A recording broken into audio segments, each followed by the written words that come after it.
Hey guys, welcome to Southern Gal True Crime. We feature missing persons, cold cases, solved cases, and more. And today I have a case, it's a cold case from Arkansas. Actually, it's two cases, but they're connected. They both happened in Bald Knob, Arkansas in 1995. One of the cases was solved. A conviction, there was a conviction in one case, and the other case, it is suspected that the two cases are linked, as in there was the belief that the two individuals that were convicted in one of the cases may have been the same offenders who are involved in the other unsolved case. And the main reason I wanted to bring you this case is, in some cases, even though it's every case, in my opinion, every case, no matter, regardless of the victim's socioeconomic status, popularity in the community, all these cases should be investigated and treated in the same way. Unfortunately, sometimes, whether I hesitate to use the word intentionally, but sometimes intentionally or unintentionally, subconsciously, sorry, got to use my words today. Some cases, unfortunately, get higher priority than other cases just because of socio and the economic status, the history of the victims, and to me, in my opinion, it's not right. And I'm not putting any blame on investigators and law enforcement who investigated these two cases, but it's just, I want to use it as an example of how it could happen. And when we get into the story, you'll understand better what I'm talking about. But first, as always, I have a missing person I want to bring to you. This information comes from neverforgottenarkansas.org, which is the Arkansas Missing Persons Database. And our missing person is Lacey Anderson. She's 14 years old. A white female, 5'3", 230 pounds, with blue eyes and black hair. She went missing of January 26, 2023, so only about January, March, April, 3.5, 4 months ago. And she went missing from Luxora, Arkansas. Not a whole lot of information. She does have tattoos on her left and right forearms. And here is a picture of Lacey. And I will put a link, as always, in the description section, so you can please share it. Social media, friends, family, any true crime groups you may be in, so we can get this information out and hopefully help bring this young lady home. And if you do have any information, you can contact the Mississippi County Sheriff's Department at 870-762-2243. Once again, I just want to show her picture again. Lacey Anderson disappeared from Arkansas. Alright, with that very important information taken care of, we will get into today's case, or cases. And I'm going to start out with an article from thv11.com. It kind of gives the basic information. And we are discussing Robin Farnsworth today, which is one of the victims. This is a victim that the case is unsolved. But like I said, the two individuals who are convicted in the other case are suspected of and had made some comments that made law enforcement think that these two individuals were also involved in the killing of Robin. And this happened in 1995 in Bald Knob, Arkansas. A little bit of background. Robin went missing in, I believe, January of 1995, and her remains weren't found until 3 years later by a hunter. I was assuming it was in a wooded area, because most hunting is done in woods. And the other victim, who is Kenyatta Haynes, she was killed in March of 1995, and her remains were found 2 days later in a creek bed. And two teenage individuals were arrested and convicted for her killing, just from statements that they'd made. But then again, some of the statements they made, law enforcement and officials kind of had a little bit of a problem with it, because some of the details they gave didn't quite match up with what had been found in as far as evidence in Kenyatta's murder. And also another thing, I'm gonna get on soapbox for a minute. I try to be neutral in these, just give you the facts of these cases, but when these two gentlemen, and they were teenagers at the time, I think one was 17, one was 18, but because they were minors, when they were sentenced, and like I said, once again, this is just my opinion, they were not given the full penalty, or whatever you call it, that they could have been given for Kenyatta's killing. And my opinion is, if you're old enough to do the crime, you're old enough to do the time. Now, we're not going to go into, and they weren't given a death sentence. I don't think that was even on the table, because they were minors. But it just kind of disturbed me about their court system's reasoning for not giving them a higher sentence. All right. I'll get off my soapbox for now, and we will get into the case. Okay, like I said, this first, just some background information comes from kthv.com, and it is from May of 2021. Detective believes 1995 murder of Arkansas teen could be tied to another case. And just another little bit of what I was explaining about how some cases are treated maybe a little bit differently. Robin was considered troubled teenager. She had a history of running away. Apparently that's why her mother did not report her missing for a few days, because she stated she'd run away before. She always came back. The other victim, Kenyatta Haynes, she was very popular in school. She was a cheerleader, very well liked. I don't think they said they didn't really have a history of any kind of problems or issues she had. So after she was found, she was killed and found, her case seemed to take a precedence over Robin's disappearance, and kind of overshadowed. And I'm not saying that Kenyatta did not deserve to have her case heard.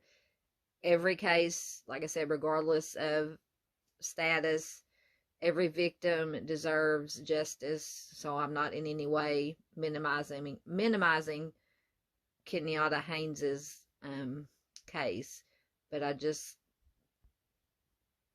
feel bad for Robin, because it just seems like her case got overshadowed by the other case. But anyway, we'll get back into the article. In 1995, 2 girls from a small Arkansas town vanished. 2 teens were arrested for one of the murders, and that is, they were arrested for the Kenyatta Haynes murder. But the other case remains unsolved. And like I said, this is from Bald Knob, Arkansas. The year of 1995 is one people in Bald Knob don't forget after 2 high school teens vanish, and 26 years later, one of their cases has gone cold. One of them was Robin Farnsworth, a 14-year-old mom. She left home in January and never returned. Kenyatta Haynes, who was also a teen in Bald Knob who went missing in 1995, very closely around the time Robin went missing. Like I said, I believe it was 2 months apart that they disappeared. Kenyatta Haynes was also a teen in Bald Knob who went missing in 1995, very closely around the time Robin went missing, said Heather Meadows, White County Sheriff's Office investigator. The 2 girls went to the same school, lived in the same town, yet their lives were very different. Robin was known as an at-risk teen who had run away from home once before. Kenyatta was a high school cheerleader, very popular, so her disappearance left the community shocked. This is one of the statements that, in my personal opinion, I have an issue or concern with. Every disappearance should leave a community in shock. Like I said, regardless of popularity or past of the victims. But then again, that's my opinion. I'll try not to get on my soapbox again. Robin's case started as a run-a-wild juvenile case, said Meadows. That shifted much of the focus to Kenyatta's disappearance. And the investigation didn't take long from there. Kenyatta was found beaten, bound, and killed, but Robin was still nowhere to be found. And like I said, Robin's remains were found 3 years later. Kenyatta was found 2 days later. And during that time, 17-year-old Derek Grubbs and 18-year-old Donnie Temple were convicted of Kenyatta's murder. They were both sentenced to life in prison. While they were in jail, Donnie Temple gave a statement, said Meadows. It was a shocking statement to a jailer. Temple gave very detailed information about Robin's potential homicide.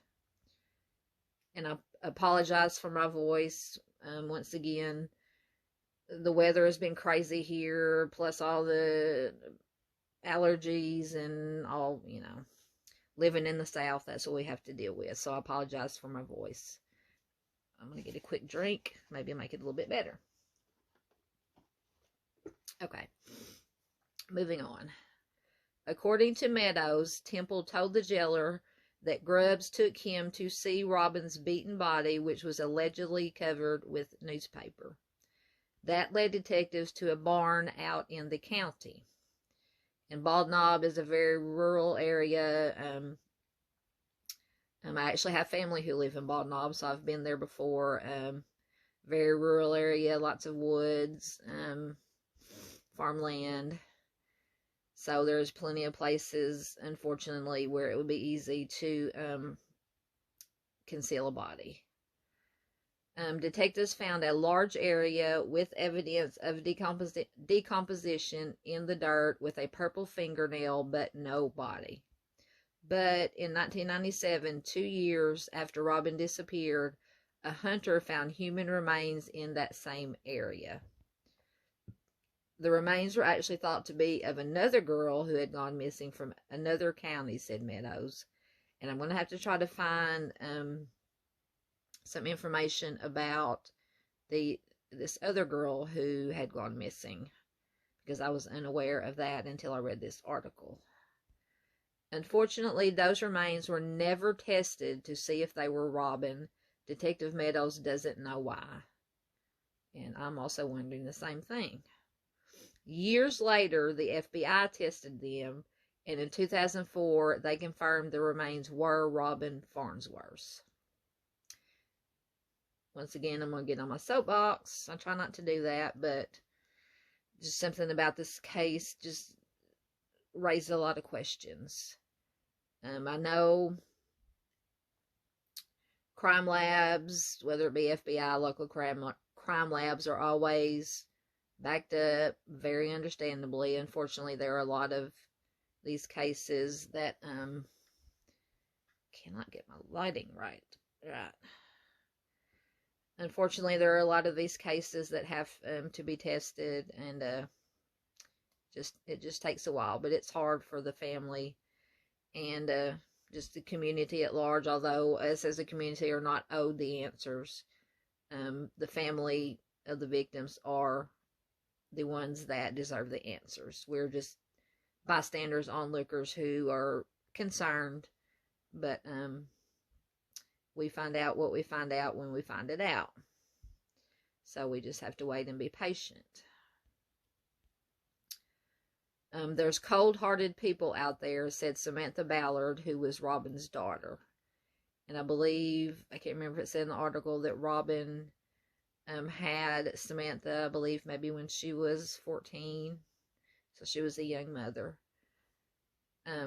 Samantha was just 9 months old at the time of her mother's disappearance, and she is now 27. Which this article is a couple years old, so she's probably 28, 29 now. But just feel for this young lady who lost her mother. Being only 9 months old when her mother disappeared, she probably remembers nothing of her mother except, and I'm sure her other family members have, pictures of her mom and have told her stories, so she can get an idea of who her mom was. Like I said, my heart breaks for this young lady who lost her mother. She says, I have 2 pictures, one of me and her and one of just her. Oh, that really breaks my heart if she only has 2 pictures. But 2 pictures is better than none. She's got those 2 lasting memories through photos, but still no answers about her mother's death. It's unfair that someone is keeping something a secret. I just don't know how you can put a family through that, said Samantha. Absolutely. Detective Meadows said throughout years of investigating, circumstantial evidence shows Kenyatta and Robin's deaths could be linked together. Derek Grubbs and Donnie Temple are persons of interest in the death of Robin Farnsworth. Meadows said that based off a number of witness statements collected over the years, pieces that just fit together still point to Derek Grubbs and Donnie Temple, said Meadows. However, physical, tangible evidence lacks, and Robin's case has turned cold. Samantha described the past 26 years as torture while not knowing who's responsible for her mother's death. And that is absolutely true. Not only are the actual victims, but their families and loved ones who are searching for answers are also victims. And they deserve answers. They need answers. They need closure about what happened to their loved one. And to me, that is, aside from the victims who are killed, that is the saddest part of these cases, are the loved ones who are left behind to deal with the aftermath of these horrible crimes. It's going to take someone who's holding in all of these secrets finally getting tired of all the guilt and coming forward, said Samantha. Meadows refuses to give up on Robin's unsolved homicide, and though she has little evidence to work with, she has a lot of faith. And that comment she made about people or whoever is responsible for this finally getting tired of all the guilty coming forward, in my opinion, once again, my opinion, and I would love to hear your thoughts on anything in these articles that I'm reading, just always please be respectful of the victims, families, and to each other. But everybody, opinion is welcome here. But in my opinion, someone who would do this kind of crime has no conscience.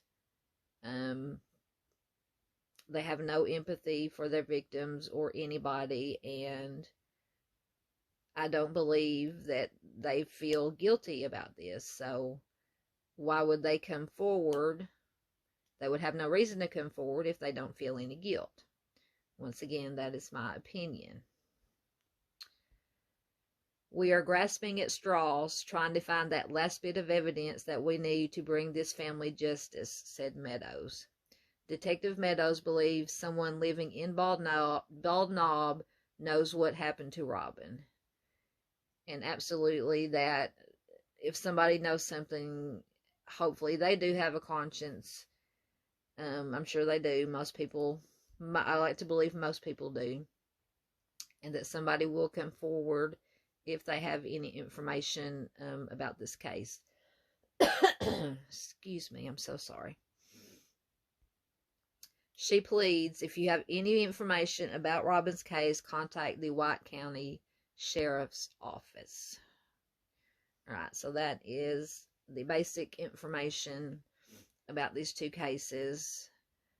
And I have another article that goes into a little bit more about Robin, and some more of the details about the two gentlemen who were convicted of the killing of Kenyatta Haynes, and how they think these two, I'm so sorry, my nose is just, allergies are horrible.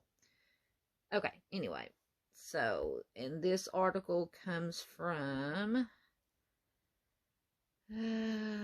True Crime Diva. Let me refresh it and make sure it's going to work. Okay, so True Crime Diva, and this article is from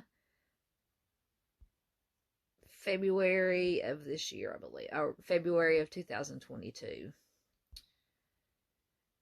And it says, the 1995 murder of teen mother Robin Farnsworth. On January 27th, 1995, Robin Farnsworth, 15, disappeared from Bald Knob, Arkansas, after leaving home for school that morning.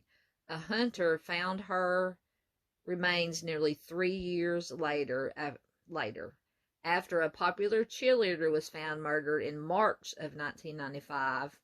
Police arrested two teenage boys, and one of them had a disturbing story to tell about Robin.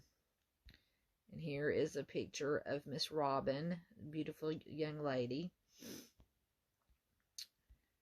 Robin Lynn Farnsworth was born on September 11th, 1979. At just 14 years old, she gave birth to her daughter Samantha in 1994. Robin lived in Bald Knob, Arkansas, and attended Bald Knob High School. On January 27th, 1995, Robin, 15, left home for school that morning. She appeared happy and nothing was wrong, said her mother Kathy in 2004. But Robin never came home. 4 days later, Kathy called the police to report her daughter missing. And like I said, some people wondered why her mother did not report her missing until 4 days later, but her mother has explained that she had run away before, she had a little bit of a troubled past, and that she had always came home. So that was her reasoning for not reporting her missing sooner. No fault to the mother. Mothers know their children and their pattern of behavior.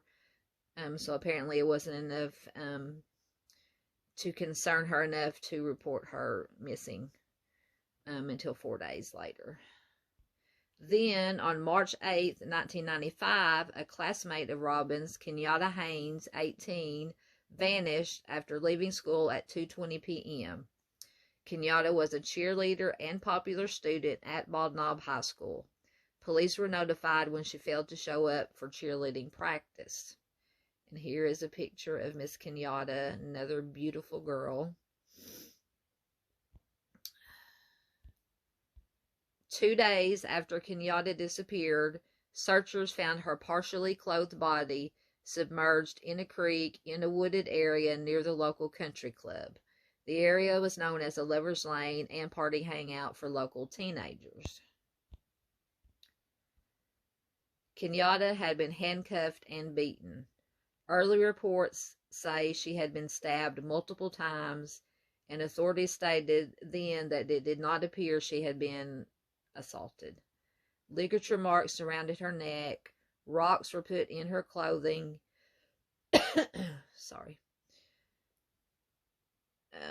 Ligature marks around her neck. Rocks were put in her clothing and tied around her waist before her body was placed in the creek. The day after Kenyatta's body was found, police arrested James Derek Grubbs, 17, and Donnie Ray Temple, 18. Both lived in Bald Knob and attended school with Kenyatta and Robin. Despite what the local media reported concerning the details, Temple told a slightly different story. He said that Grubbs had picked him up for school on March 8th. Although bound and lying on the floor of Grubbs' truck, Kenyatta was still alive. Temple said Grubbs had assaulted her. Then Temple witnessed Grubbs strike Kenyatta with a shovel in the woods, killing her. Grubbs ordered Temple to help stuff her clothes with rocks to sink her body in the creek. It's unclear what prompted Grubbs to commit such a heinous act. In my opinion, psychopathic tendencies, no conscience. Once again, my opinion. He and Kenyatta shared a locker and ate at the same lunch table. The killer teen was headed for college and on the right path to a promising future for himself. Well, apparently somewhere along the way, he chose a different path, unfortunately. Temple and Grubbs became friends while working together at the Bald Knob Piggly Wiggly store. Robin's boyfriend also worked at the store, and he and Grubbs were friends who had searched for Robin together. So that is disturbing that this one of the gentlemen that is suspected in maybe harming Robin helped search for her. Authorities did not initially link the two crimes together. Bald Knob police had labeled Robin's disappearance a runaway case. She was an at-risk teenager who had once run away from home. That was why her mother waited a few days before notifying the authorities. She figured Robin would eventually return. On April 4th, 1995, while awaiting trial, Temple told a jailer that months earlier, before Kenyatta's death, Grubbs had shown him the badly beaten body of Robin Farnsworth hidden under a pile of newspapers in an old barn near Russellville outside White County. There, they found a large area with evidence of decomposition in a patch of ground under a cedar tree. They also discovered a purple fingernail, a few finger bones, and buttons from pants in some dirt, but did not find a body. Odom informed Robin's mother what Temple had told him, but she insisted her daughter was still alive after reportedly seeing Robin after the boy's arrest. Now, I wish it had gone into a little bit more detail about the mother's claims about seeing her daughter alive after the boys were arrested. I'm going to have to do a little bit more research and see if I can find some more information about that. Both the police and Bald Knob community reacted differently to Kenyatta's disappearance because of her family background and status in school. Her disappearance horrified the community, and dozens of people volunteered to help search for the cheerleader, yet no one searched for Robin, and very few people knew of her disappearance. This is the part of the story, once again, this is my opinion, my soapbox, that truly, truly bothers me. Just because somebody has a history maybe of behavior issues, running away, every community or person, it shouldn't matter the background of the individual who's disappeared. It should be, and I'm not saying that it wasn't investigated. I don't know all the details, that it wasn't investigated, but apparently more priority was put on Kenyatta's disappearance because she was popular, she had status, her family has status. Once again, even if you do have status, the victim definitely deserves justice too. Absolutely. But when you start putting more emphasis and more effort into a case because this person is perceived to have a higher status in the community, that's what I have a problem with. And it just, I just don't know what else to say. That it's just every case needs to be treated the same, given the same exposure as any other case, regardless of circumstances. And I'm not saying that all cases like this are treated this way, but unfortunately, in a lot of circumstances, that is the case. Okay, I will get off my soapbox again, and we'll move on. But I would love to hear, once again, your thoughts about this. But as always, be respectful of law enforcement, the community, families, each other. Just, just be respectful. According to the Arkansas Democrat-Gazette, laws enacted in 1985 for children and 2001 for adults require law enforcement to enter missing persons reports into state and national databases immediately, even if the child left home voluntarily. However, Bald Knob police failed to give Robin's missing person report to state and federal authorities. Now, this is where I can put some blame, because if it is true that the Bald Knob Police Department failed to give the report to the proper authorities, then that is a failure on their part. Former White County Sheriff Jess Odom said in 2009 that he asked the Bald Knob Police Chief in 1995 about Robin's case possibly being connected to Kenyatta's. The chief responded that Robin was just a runaway. That's another statement that infuriates me. Odom dropped the discussion and refused his attention and refocused his attention on Kenyatta's murder. And here are the two individuals, Donnie Temple and James Derrick Grubbs, who were convicted of the killing of Miss Kenyatta. On December 28, 1997, deer hunter Johnny Johnson found human remains in the woods near Russellville, 100 yards away from where Temple said Grubbs disposed of Robin's body. It was a human skull with no jawbone sitting on top of the ground. There was a red sweater with tassels that barely had dirt over it, and you could see some fingernails lying in the dirt that were painted purple, Johnson told the Arkansas Democrat-Gazette in 2009. He also clearly remembers seeing a pair of brown penny loafers. They were itty-bitty shoes, he recalled, a size 4 or 5. I thought it was a kid's when I found them. Someone from the White County Sheriff's Department told Johnson the remains were likely Robin's. However, a few days later, he read in a local newspaper that White County detectives were unsure if the remains were animal or human.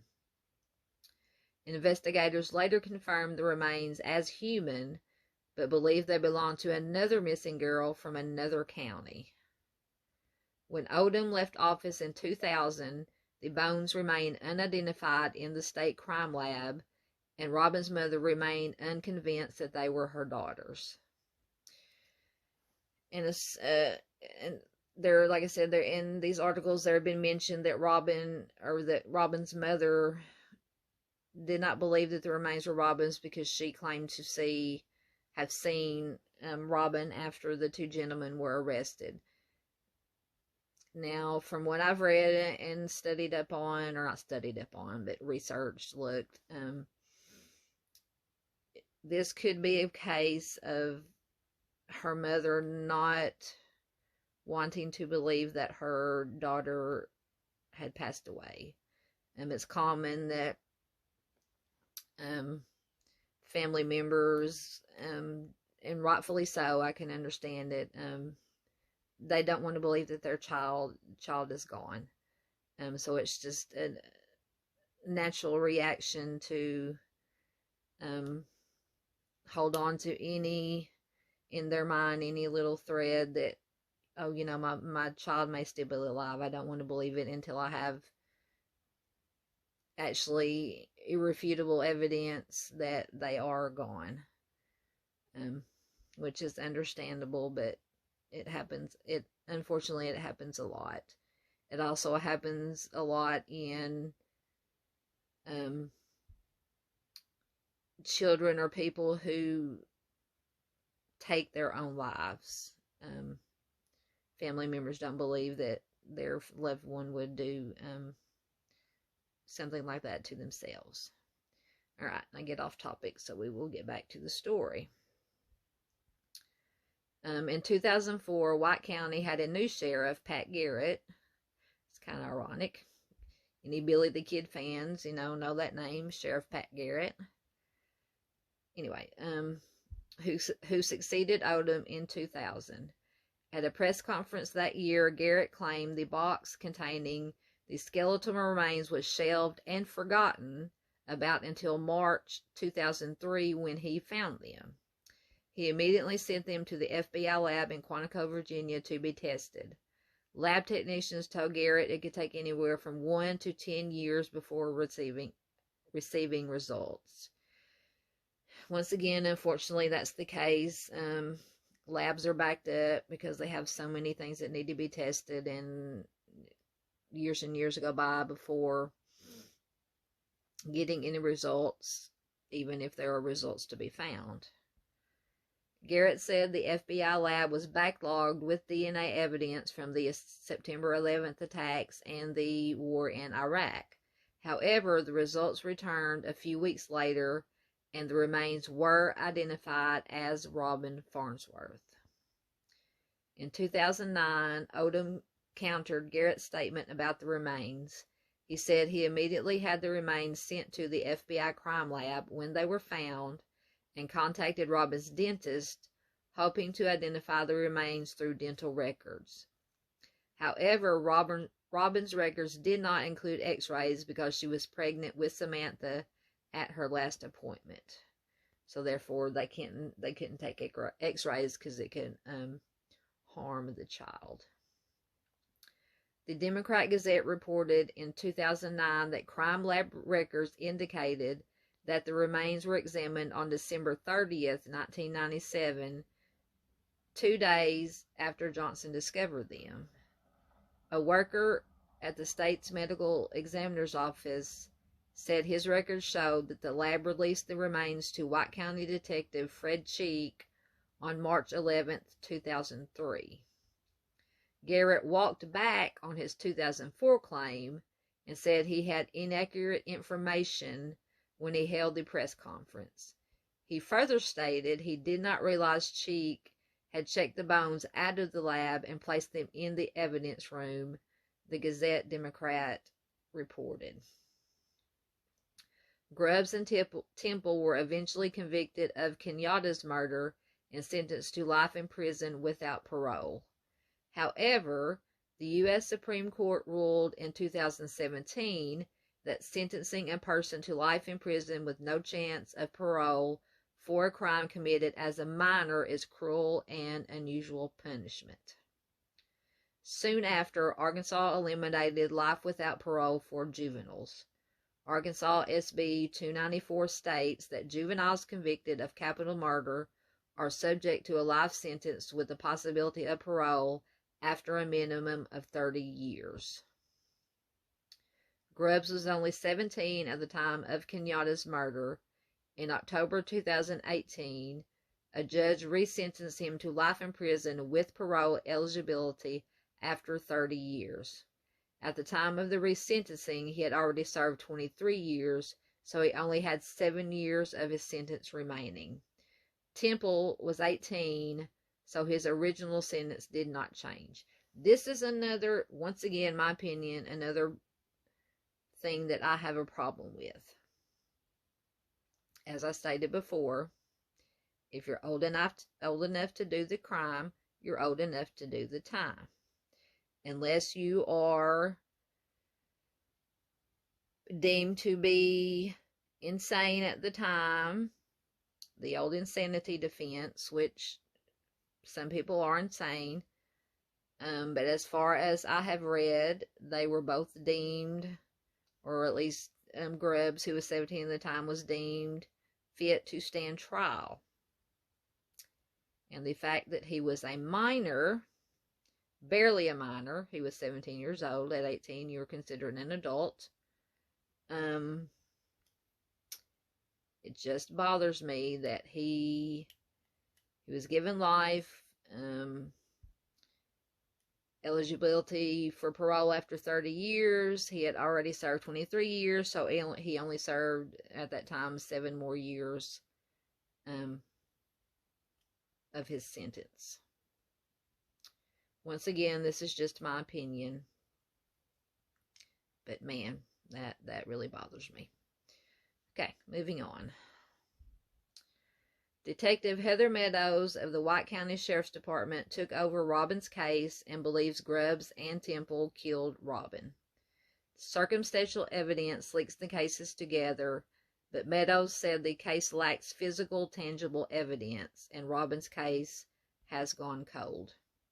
Grubbs remains in prison as of this writing. Since his time there, he has received his GED and completed anger and stress management classes and a substance abuse program. Well, good for him. He has never admitted to killing Robin or shown remorse for killing Kenyatta. Of course he hasn't. Temple is currently at Ouachita River Correctional Unit. Since his incarceration, he has committed 2 major disciplinary violations: SA and failure to obey order. He has also completed stress management courses.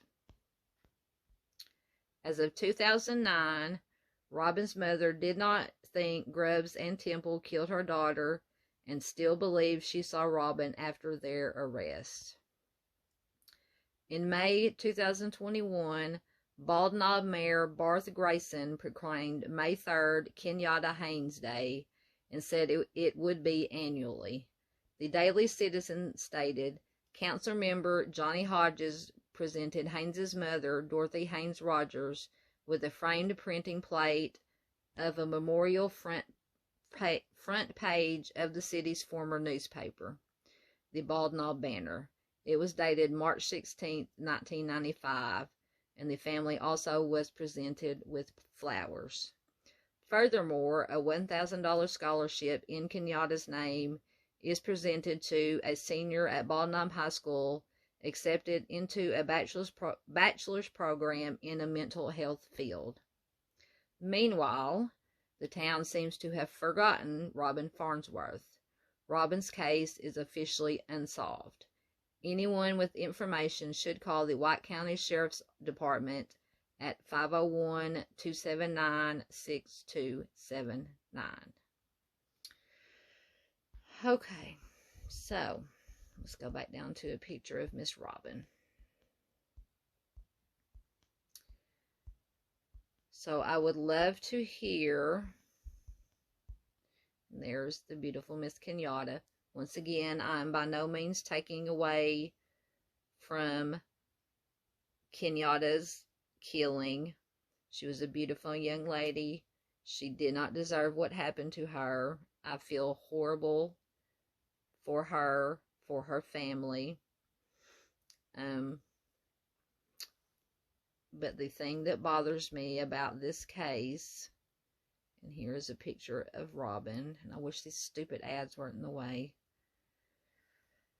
What bothers me about this case, once again, this is totally my opinion, but I would love to hear what you guys think of this.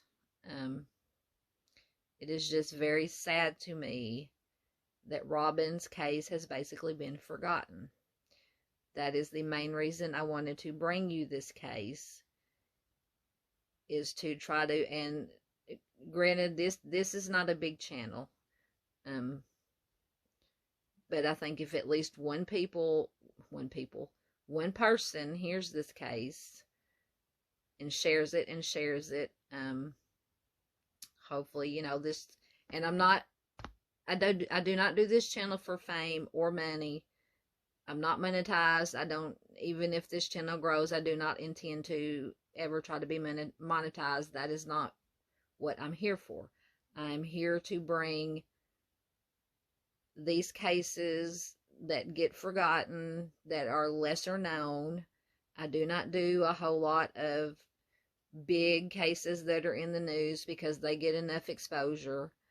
But I want to bring these lesser known cases because these victims deserve to have their story put out there. So that is my sole intention, most important thing that I have this channel for. Now, if my channel happens to grow, fantastic, because the more people, if it grows, the more people watch it. Sorry, I forgot to turn my notifications off. Anyway, I just want to get these stories out there, so that's why I always ask, please subscribe, hit the bell so you'll get notifications when I upload new videos, and please share our videos. Most importantly, missing persons, unsolved cases, these cases like Robin's case, who have seemingly been forgotten. Please share social media, Facebook, any true crime groups you're in, family, friends. I will leave a link to every article that I've read here, so if you don't want to share the video, that's perfectly fine. Share the links to the stories, so we can get the word out about Robin's case and all these other cases that do not get the exposure that these high-profile cases get. Okay, I'm going to get off my soapbox, but I truly appreciate you watching this. Like I said, this is the goal of this channel, to get these stories out here that wouldn't normally, they get lost in the shuffle of the big cases. Until next time, please do take care of yourselves. Be safe. Have a good week, and I will see you next time. Thank you so much. Bye-bye.